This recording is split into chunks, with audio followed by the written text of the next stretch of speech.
మీ పరంగా ఏది బెస్ట్ అంటారు? నా పరంగా అంటే అంటే చాలా వరకు బాగానే ఉండే లా ఎక్సలెన్స్. నా పర్సనల్గా అయితే నేను ఏకేఎస్లో జాయిన్ అవ్వడం జరిగింది.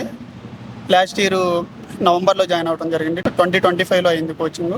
ఇప్పుడు ఈ ఇయర్ ఫస్ట్ అటెంప్ట్ ఇస్తున్నాం. ఓకే.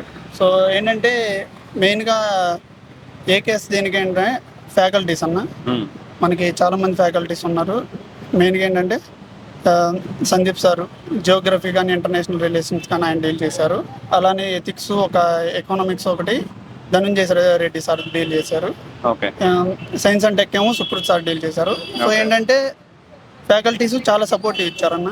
ఓకే. దీనికి మించి ఏంటంటే మెయిన్గా శశాంక్ సార్ గురించి చెప్పాలి.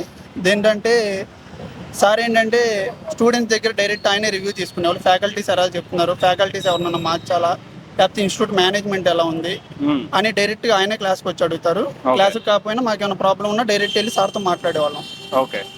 ఆయన స్టూడెంట్ అంటే వేరే ఇన్స్టిట్యూట్లో ఏంటంటే మేము చూసిన వరకు ఏంటంటే చైర్మన్ సార్ని డైరెక్ట్ కలవటం జరగదు ఎక్కడ. ఓకే. బట్ శశాంక్ సార్ అలా కాదు, డైరెక్ట్గా స్టూడెంట్స్ దగ్గరికి వస్తారు. మాకు ఫ్రీగా స్టడీ హాల్ కూడా ప్రొవైడ్ చేశారు. ఓకే. సో దానికి అంటే మేనేజ్మెంట్ పరంగా ఏకేఎస్ యాజ్ ఫ్యాకల్టీ పరంగా కూడా బాగుందని చెప్తాను.